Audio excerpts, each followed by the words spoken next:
Agora na Novo Tempo, Código Aberto. Mais uma vez, minha gente, muito bom dia para vocês. Estamos aqui no nosso Código Aberto. Um código aberto bem legal, porque hoje é Dia Internacional da Mulher, Pastor Dimes. A gente não podia, deixar de abrir esse programa parabenizando todas as mulheres e essas mulheres que fazem aqui o Código Aberto acontecer, não é? Com certeza. O que seria do mundo sem as mulheres, né? É verdade. Deus é sábio em nos dar seres tão preciosos. E nós temos aqui, ao nosso lado, alguém que representa muito bem todas as mulheres, né? Você, a nossa queridíssima Luz. Ai, bom dia. As minhas companheiras sejam... que Deus abençoe vocês e Deus nos ajude a sermos cada dia mais parecidas com Ele, né? Não só a Luz, mas também tem uma menina que... Gente, é demais. Essa menina eu admiro muito também. A Maria... Acabou de chegar, tudo bem, Maria? Olá, tudo bom? Bom dia. Estávamos falando que hoje é Dia Internacional da Mulher. Ah, sim, é verdade. Parabéns aí a todas as mulheres. A Maria, que eu sei que trabalha, é desbravadora, né? Ela pega pesado lá, não pega não, Maria? Com certeza. Não deixa fácil, não.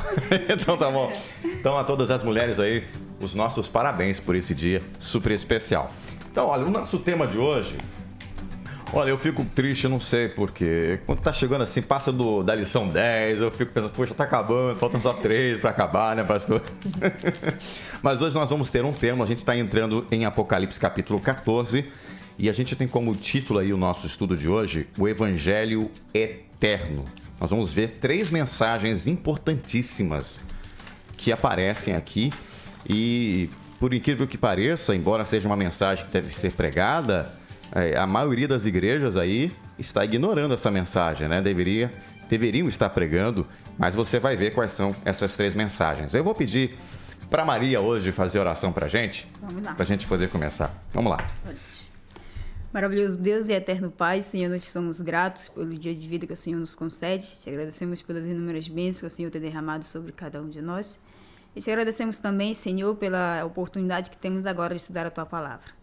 Que o Senhor dê-nos sabedoria, entendimento, para que o que nós viemos a estudar aqui seja de acordo com a Tua vontade, para a honra e glória do Teu nome. Nós te oramos e agradecemos por Jesus. Amém, Senhor. Amém. Então vamos lá. Bom, a gente sempre lembra que você precisa da sua Bíblia para poder estudar conosco, né? Nem todo mundo tem o nosso guia de estudos, mas você tem a sua Bíblia, porque a gente precisa dela para poder entender. Então vamos pegar o nosso capítulo 14. Esse capítulo aqui é interessante, ele mostra pra gente, parece, pastor, se eu estou correto aqui, ele nos dá uma luz maior sobre Apocalipse 13, né? Porque ali a gente viu sobre as 2 bestas que aparecem e aqui ele nos mostra que há uma grande confusão, uma grande briga ali, né? Buscando adoração. De um lado, Deus quer a adoração do povo, do outro lado, a besta quer a adoração também, não é assim? Exatamente. O capítulo 14, o tema central dele é a adoração. Na verdade, ele é um desenrolar do capítulo 13. O capítulo 12, 13 e agora o 14, que nós iremos estudar essa semana, eles estão no centro do Apocalipse. E a questão toda ali é a adoração. E nós vamos ver aqui alguns versos importantíssimos que falam sobre a adoração a Deus.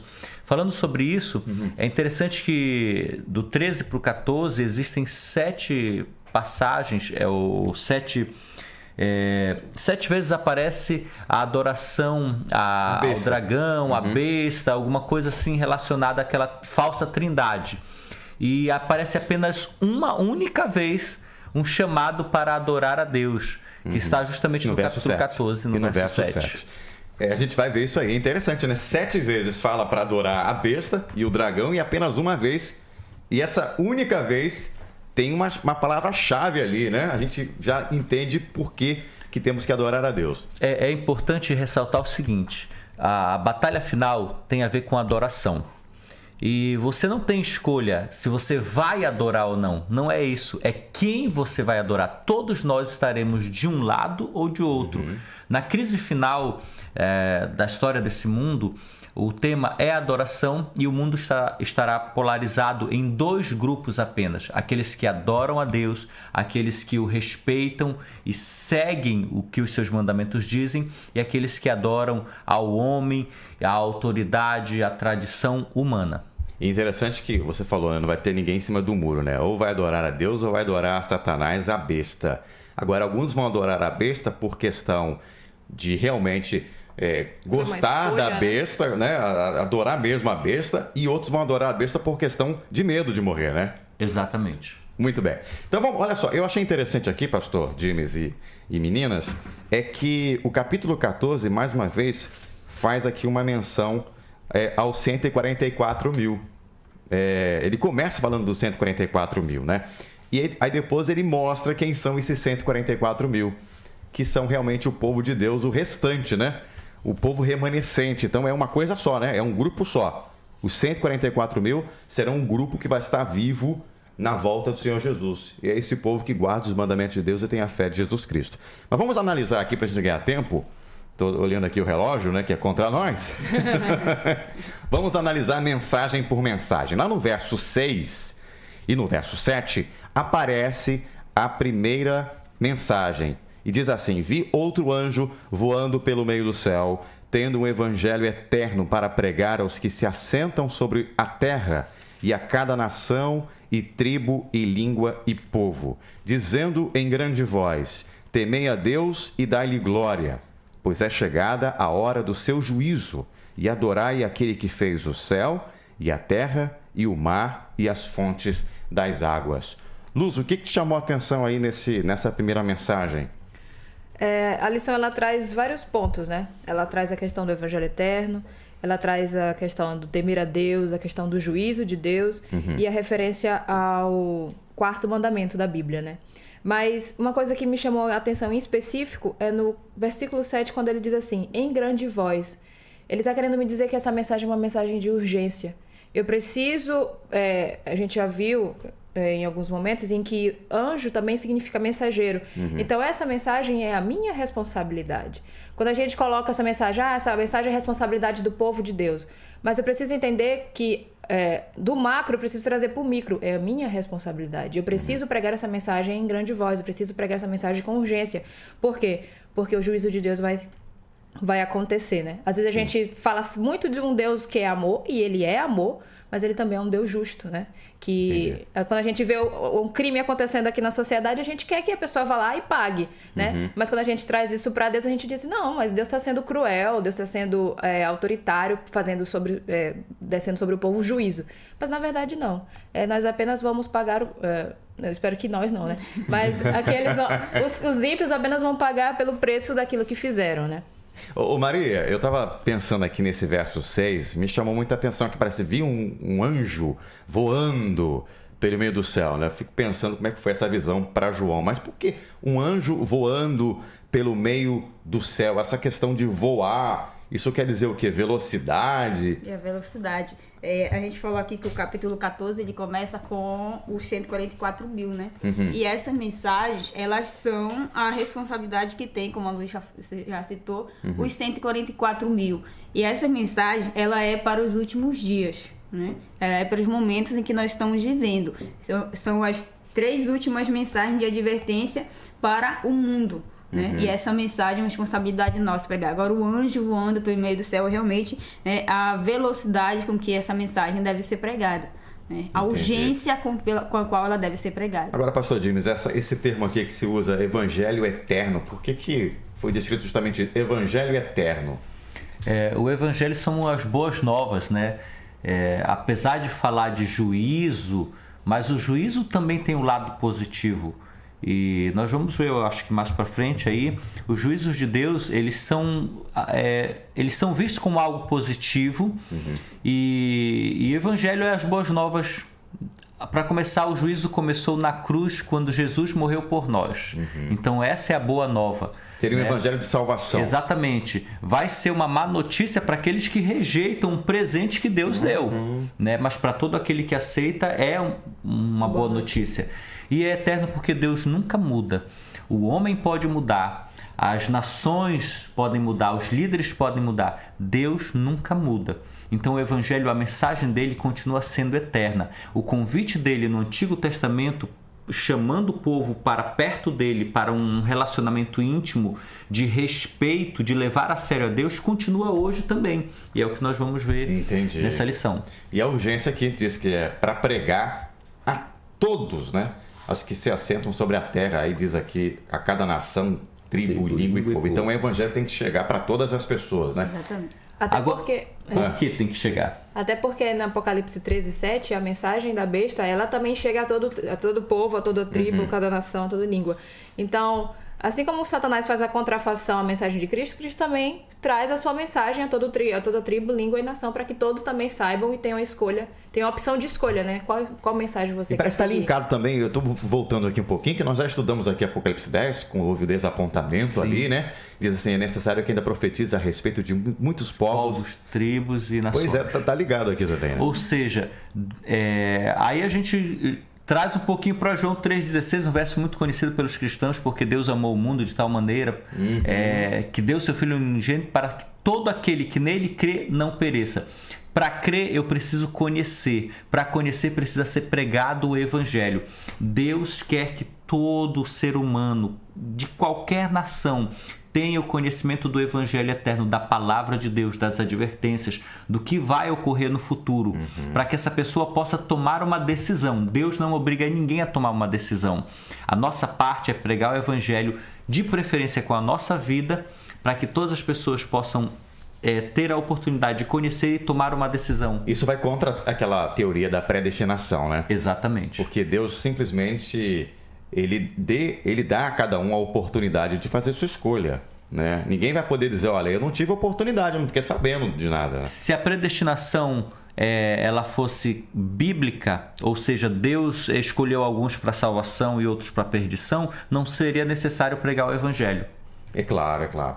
Vamos analisar então mais um pouquinho aqui, porque quando eu li essa parte aqui da primeira mensagem, né, ela falou com grande voz, eu pensei em grande voz, questão assim, é uma coisa eu adverti, falando baixinho e outra coisa, falando alto, é para todo mundo ouvir, a intenção de Deus é que todos escutem essa advertência dele. Ele diz, temei a Deus e dai-lhe glória, né, e diz, pois é chegada a hora do seu juízo. Eu me lembrei lá de Eclesiastes 12, né? Teme a Deus e guarda os seus mandamentos, porque esse é o dever de todo homem, porque Deus há de trazer ao juízo todas as obras, quer sejam boas, quer sejam más. Parece que quando ele escreveu, bem linkado, né? A gente pega muitas vezes assim no Apocalipse, né? No Apocalipse, mensagens que estão ligadas ao Antigo Testamento. Grande parte, né, pastor? 70% do Apocalipse é referência ao Antigo Testamento. 70% do livro. E lá diz, né? Teme a Deus e guarda os seus mandamentos. Seria a mesma coisa? Ele está querendo dizer? Dar glória a Deus também é guardar os seus mandamentos? Exatamente. Hoje, no nosso contexto atual, temer leva a ideia do ter medo, né? Estar atemorizado, estar com muito medo. Mas a ideia bíblica relacionada a temer a Deus tem a ver com respeito, com levar Deus a sério, com entender que de fato Deus existe e Ele trará juízo a todas as obras. Envolve respeito, então. O respeito, eu acho que seria a palavra que poderia... Reverência. Reverência, o respeito reverente. Mas Deus nos chama a uma relação. E é interessante que esse primeiro convite é muito propício para hoje, porque muita gente hoje não leva Deus a sério e vive como se Deus não existisse, ou estivesse tão longe deste planeta que não fizesse parte da nossa vida. Então, o primeiro chamado é, ei, Deus existe, Ele está aqui contigo, Ele te vê, você consegue ter uma relação com Deus, de levá-lo a sério, respeitá-lo, reverenciá-lo. Eu acho que o senhor falou tudo aí, relacionamento, né? É uma coisa, imagina, você tá com alguém 10 anos namorando e a pessoa fala assim, vem cá, você nunca vai me pedir em casamento. Não, vamos ficar só namorando, de vez em quando eu te beijo, de vez em quando a gente se encontra, né? De 3 em 3 semanas a gente se... Com Deus, assim, tem gente que também faz com Deus só assim, né? Quando precisa de Deus, a coisa fica feia, aí pensa em Deus, busca a Deus, vai, procura uma igreja, mas as coisas depois, quando melhoram, a pessoa se afasta de Deus, não é isso que Deus quer. Então tá, já entendemos a primeira mensagem, só que ela fala aqui uma coisinha importante que muita gente ignora. E adorai aquele que fez o céu e a terra e o mar e as fontes das águas. Se aqui envolve adoração, o texto ensina como a gente deve adorar a Deus. O que me chamou a atenção, que como o temer a Deus aqui, temer a Deus me faz lembrar de Eclesiastes 12, esse termo aqui, adorai aquele que fez o céu e a terra e o mar, nos lembra também de um mandamento, lá de Êxodo 20, não é?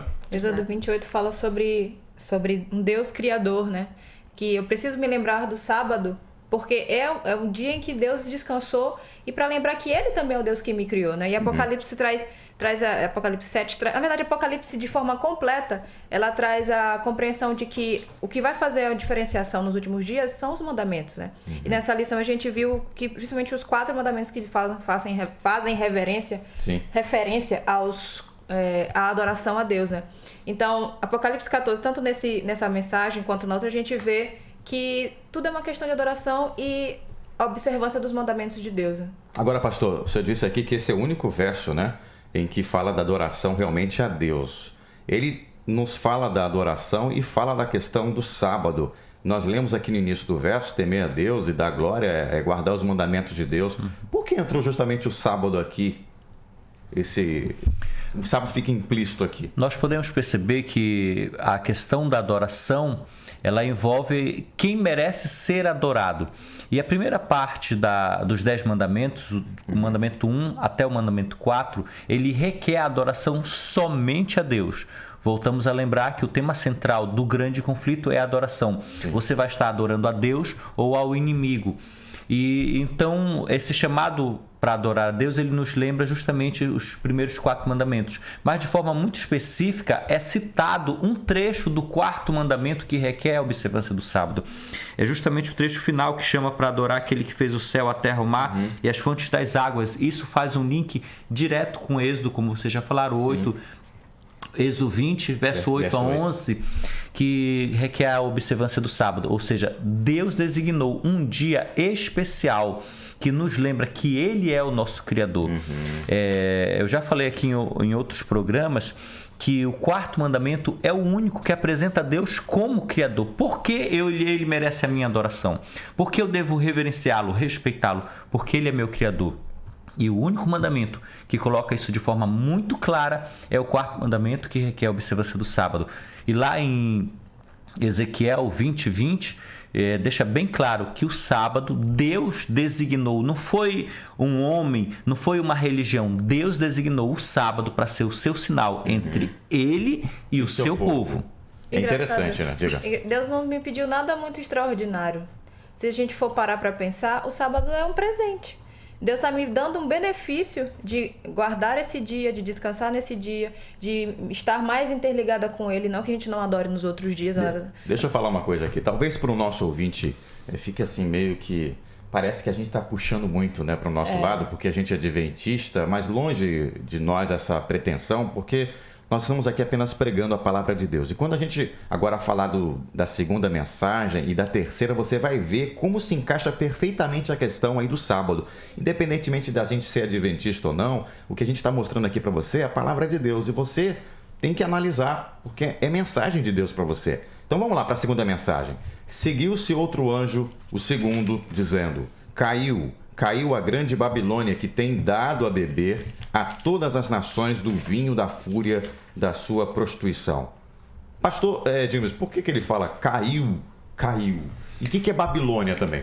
Você vê que é algo progressivo. Caiu. Lá em Apocalipse 18 também ele usa esse mesmo termo, caiu. Ou seja, Babilônia é um sistema religioso que traz... Babilônia, a ideia é confusão. Né? Vem de Babel, né? Vem de Babel. E esse sistema religioso, ele prega falsos ensinos bíblicos. E então ele também tenta trazer para ele prerrogativas que são apenas de Deus. E esse falso sistema religioso que a Bíblia identifica como Babilônia, ele demonstra uma queda progressiva do cristianismo que outrora era puro, e nós já estudamos aí nas primeiras lições mostrando a história da igreja cristã, justamente quando estudamos as 7 igrejas, né? Isso. E fomos vendo que ali no 4º século a igreja começou a dar as mãos ao Estado, começou a mudar algumas doutrinas, inclusive foi nesse período que mudou a guarda do sábado para o domingo, instituiu a adoração de imagens e outras mentiras que foram colocadas no lugar da verdade da palavra de Deus. E esse falso sistema, ele chama o povo para viver a mentira como se fosse verdade. Então ela vai caindo porque as mentiras vão aparecendo e novas doutrinas que não têm fundamento bíblico vão sendo introduzidos aí. Eu vou dar um exemplo muito claro. A questão do dia de guarda. O sábado foi instituído na Bíblia. Tem mais de 100 vezes a palavra sábado e é sempre um chamado para adorar. Quantas vezes tem na Bíblia a palavra domingo? Nenhuma. Quantas vezes aparece um convite para adorar a Deus no domingo? Isso na Bíblia? Nenhuma.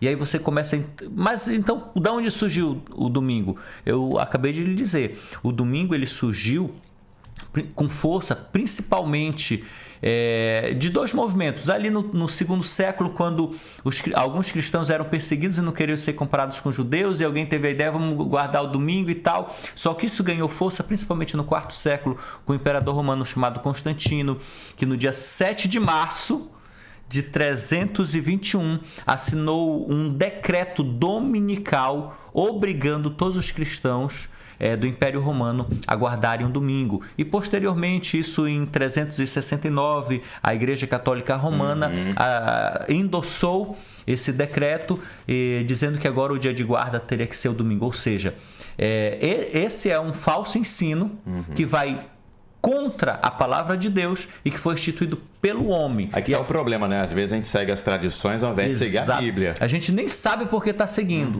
mas eu estou te colocando o que é história, meu amigo ouvinte. Isso está nos livros de história. Então, a igreja impôs no quarto século a observância do domingo, no quarto século depois de Cristo. Interessante. Isso tudo se cumpriu também, porque quando a gente estuda Daniel, que deve ser estudado junto com o Apocalipse, a gente vê que já estava... Daniel 7,25 diz que seria mudado os tempos e a lei. Por exemplo, acreditar na vida após a morte, em santos que intercedem por nós, quando a Bíblia só diz que somente Jesus é o nosso intercessor. Então, esse sistema falso, religioso, que prega mentiras parecendo com verdade, mas que não tem base bíblica, esse sistema é Babilônia. Entendi. Eu não estou falando de pessoas, mas de sistema religioso. Todo sistema religioso que prega um ensino que não tem base bíblica, ele faz parte de Babilônia. Nossa, diga, Maria. Daí a importância de se pregar a mensagem, né? Nós falamos, você citou ainda há pouco que nós insistimos, falamos muito a questão do sábado, mas aí é importante nós fazermos isso, porque é a partir do momento que a mensagem verdadeira for pregada, que a falsa ela é revelada. Então daí que o povo de Deus ele precisa insistentemente, urgentemente pregar essa mensagem, né? De que a Babilônia, de que realmente toda essa falsa adoração, esse falso sistema de doutrinas, ele precisa ser a verdade precisa ser pregada para que o povo então saiba discernir entre o verdadeiro e o falso. Exato. Vamos lá, vamos para a terceira mensagem, porque o tempo aqui já está correndo, né? Seguiu-se outro anjo, o terceiro, dizendo em grande voz: se alguém adora a besta e a sua imagem, e recebe a sua marca na fronte ou sobre a mão, e também, o verso 10 diz assim: também esse beberá do vinho da cólera de Deus, preparado sem mistura, do cálice da sua ira, e será atormentado com fogo e enxofre diante dos santos anjos e na presença do Cordeiro. A fumaça do seu tormento sobe pelos séculos dos séculos, e não tem descanso algum, nem de dia nem de noite, os adoradores da besta e da sua imagem, e quem quer que receba a marca do seu nome. Aqui está a perseverança dos santos, os que guardam os mandamentos de Deus e a fé em Jesus. Mais uma vez aqui fala que o povo de Deus é o povo que guarda os mandamentos de Deus. Ou aqui está querendo dizer que guardam só 9.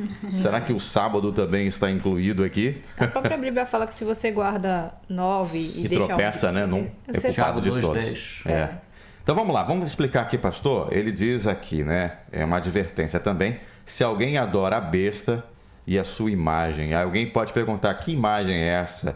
E esse sinal aí, será um chip que vai ser colocado? Né? Alguns estão falando que pode ser essa marca, vai colocar na fronte. Outros falam que é um chip que vai colocar na mão. E outras respostas aí que estão, outras interpretações que estão aparecendo. Faz sentido algum, pastor?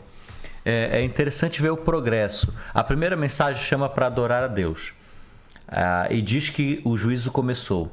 A segunda está dizendo de um falso sistema que caiu e a gente tem que ficar atento para não ser enganado por esse sistema que prega o erro como se fosse verdade. A terceira diz das consequências de seguir esse falso sistema chamado Babilônia. E o que vai acontecer com quem seguir. Ou seja, Deus está dizendo: eu quero te dar a salvação. Eu paguei o preço para a tua salvação. Eu estou te dizendo que vão tentar te enganar. Não seja enganado. Porque se você for enganado, você vai se tornar cúmplice e participante desse sistema. E o lago de fogo e enxofre que está reservado para Satanás e os seus aliados não é um lugar para você, meu filho, diz Deus para nós. Porém, se você persistir em seguir o erro, você também vai parar lá. Então é uma mensagem de advertência. Nós vemos um tom de amor porque Deus não quer que o nosso destino seja a destruição final e total. Deus quer que o nosso destino seja a salvação. Então Ele está nos advertindo. A questão da marca da besta, é interessante que o povo de Deus, ele recebe o selo de Deus na testa. Porém, aqueles que seguem a besta, esse falso sistema religioso que não tem base bíblica, eles recebem na mão e na testa um sinal dos nossos atos e da nossa consciência. Alguns receberão porque, de fato, como você falou no início, adoram a besta, eles acham que estão fazendo certo, não deram ouvidos à palavra de Deus, preferem seguir a tradição de homens. Porque o meu pastor disse, porque o meu líder religioso, porque o padre da minha paróquia disse. Amigo, eu sou pastor, assim, porque a minha família sempre foi assim, porque minha mãe, minha avó e todo mundo seguiu essa religião. Amigo, quem está lhe falando é um pastor, e eu digo, não confie na palavra do pastor, confie antes na palavra do Senhor. Claro. Porque se o pastor prega a palavra do Senhor, ele não tem problema de falar isso. Sim. Então, fundamente a sua vida na palavra do Senhor. O selo na mão se refere justamente aos meus atos, às minhas práticas. No capítulo 13 fala que serão aqueles que não receberem o sinal da besta, serão eles não poderão mais comprar nem vender. Fala de sanções. Sim. E muitas pessoas, por medo dessas sanções, por uma conveniência, elas receberão o sinal da besta, ou seja, aceitarão a falsa adoração no falso dia que não foi instituído por Deus. E isso então será por conveniência. Alguns aceitarão de plena consciência, outros por conveniência. Agora, o que é o sinal? Não é um chip. Não. O sinal não é algo visível. Com certeza não é. Eu lembro que quando eu era mais novo diziam que o código de barra era o sinal da besta. Eu lembro também. E quando vinha 666, cara, você foi premiado. Se o selo de Deus é um chamado para adoração, e nós já vimos que o sábado é esse selo, é um chamado para obedecê-lo, então o sinal da besta só pode ser algo que é uma contrafação, que é contrário ao selo de Deus. Se o sábado é o selo de Deus, o sinal da besta só pode ser um outro dia que é uma contrafação, que demonstra a autoridade humana. O sábado demonstra a autoridade divina, Deus como Criador, e Ele instituiu o sábado. Ok. Então, o sinal da besta só pode ser um outro dia que demonstra autoridade humana. Qual outro dia, no meio cristão, demonstra que o homem tem autoridade, inclusive para mudar a lei de Deus, senão o próprio domingo? Até a gente tem que lembrar que esse poder que aparece, essa besta, foi aquele poder que durante 1260 anos perseguiu o povo de Deus, que nós já falamos na semana passada. Se você perdeu aí o programa, volta lá no YouTube, no Facebook, tá lá. Nós colocamos lá, falando sobre a besta. Então você já vai ver que esse poder realmente perseguiu a igreja de Deus, esse poder que era poder religioso, e vai voltar a perseguir o povo de Deus. E foi justamente esse poder que mudou os mandamentos de Deus, que podemos identificar claramente pela história e pela profecia bíblica como Roma nas suas duas fases. Roma papal, pagã, e a Roma papal, a Roma religiosa, que foi a que justamente mudou as leis de Deus, incluindo o sábado. É muito importante ressaltar, querido ouvinte, que nós não estamos dizendo que você que guarda o domingo ou que pertence a uma igreja que guarda o domingo, que você tem o selo da besta ou que você é um seguidor da besta. Não, nós não estamos falando, até porque o domingo hoje não é o sinal da besta. Sim. Ele se tornará o sinal da besta quando for imposto um decreto, aí algumas pessoas vão dizer, pastor, você está viajando. Segura, anota que você vai ver que vai acontecer. Aliás, não precisa ir muito longe, não. Já estamos vendo vários movimentos. Decretos e movimentos para isso. Quando o domingo foi imposto como forma de decreto, aí sim, o mundo todo saberá por quê. A Bíblia garante que o Evangelho Eterno será pregado e as pessoas terão a oportunidade de conhecer o erro, mas também a verdade e farão a sua escolha. Cada um fará a sua escolha. Quando esse momento chegar, amigo, você vai então saber que se você quer adorar a Deus, você vai seguir os mandamentos de Deus. Se você quer adorar a besta e que impôs, inclusive, um falso dia, você vai continuar guardando o domingo. E aí sim se tornará o sinal da besta. Essa imposição será um marco que dará ao domingo como selo, como sinal da besta. Sim. E tudo isso vai começar de uma forma muito sutil, né? Não vai começar assim, vamos guardar o domingo porque é o dia... Obrigado! Não, vamos guardar o domingo. Tem uma conscientização, né? Com relação é o dia da família, família. vamos... É uma questão, o ecossistema, como o pastor falou, tudo é muito sutil. Satanás, ele às vezes trabalha de forma muito sutil. Por isso que é preciso a gente estudar a Bíblia, para que quando esses pequenos detalhes acontecerem, a gente já esteja ligado neles. Né? Até para o ouvinte que quer realmente ver se a gente fala é verdade, dá uma olhada no YouTube, você vai ver o Papa falando do domingo, muitas vezes chamando o povo para guardar o domingo, né?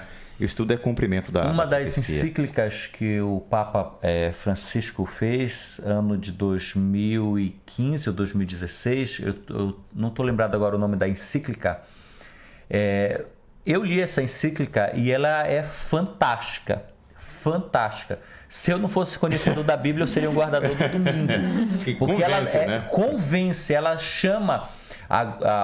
o mundo inteiro apresenta o domingo como a solução ambiental para crises ambientais e também familiares, sociais, morais. É fantástico, mas está contra a Bíblia. Agora, uma coisa nós devemos falar aqui: aqueles que guardarem os mandamentos de Deus, inclusive o sábado, vão ser perseguidos, né? Com certeza. Nós vamos ser o restante, o restinho, remanescente, aquele polvinho problemático, o fanático, né? Semana que vem, quando a gente estudar as pragas, a gente vai ver que o negócio vai ser pesado. Exatamente. Bom, o nosso tempo aqui, infelizmente, já estourou. Vou deixar aqui para o pastor rapidinho para fazer o apelo final dele. Tá. No final da terceira mensagem angélica fala de um fogo eterno. É importante deixar esclarecido. Eu estava também olhando aqui. As consequências são eternas. Não é que o fogo vai durar eternamente. Um grande exemplo disso está lá em Judas 7, que fala de Sodoma e Gomorra, que queimou com fogo eterno. Sodoma e Gomorra não está queimando até hoje. Verdade. As consequências serão eternas, a destruição será eterna. O fogo vai queimar até enquanto houver algo para queimar. Malaquias diz que não restará nem raiz nem ramo, ou seja, tudo será queimado, qualquer vestígio do pecado será queimado. E diz que os justos vão pisar em cima da cinza dos... Exatamente. E Deus então restaurará esse mundo. Nós vamos chegar nesse momento quando estudarmos Apocalipse 21 e 22. O convite que fica para o querido ouvinte é: se apegue à palavra de Deus. Deus chama você para um relacionamento. Talvez muita coisa que nós falamos aqui ficou confuso para você. Estude a Bíblia, procure uma igreja adventista, peça para entender mais sobre esse assunto. E eu tenho certeza que Deus, por meio do Espírito Santo, vai lhe esclarecer. Amém. Amém. Você começou orando, você termina orando então. Ok. Vamos lá. Senhor, nós te agradecemos pela tua bondade em revelar a verdade, ó Deus, em revelar as coisas que acontecerão no futuro, e sabemos que é um futuro bem próximo. Nós colocamos diante de ti todos aqueles que estão ouvindo essa mensagem, ó Pai. Talvez, como o pastor falou, seja uma mensagem para alguns muito confusa, mas nós sabemos que é o teu Espírito que nos ensina e que nos mostra a justiça, que nos convence da justiça, do pecado e do juízo. Amém. Então, seja com todos eles, ó Pai, de alguma forma revela a tua mensagem para que eles compreendam e tenham esse relacionamento contigo e estejam preparados para o dia do teu retorno. Amém. Nós te agradecemos por tudo, em nome de Jesus. Amém. Amém. Amém. E não se esqueça, né? Conhecereis a verdade e a verdade vos libertará. Semana que vem a gente não vai estar aqui. Pois é, eu ia falar até semana que vem, vou estar em São Paulo. Ixi, Mas daqui a 2 semanas a gente volta aí com o nosso código aberto, tá bom? Grande abraço pra vocês todos e até lá. Valeu. Valeu. Você ouviu na Rádio Novo Tempo, Código Aberto.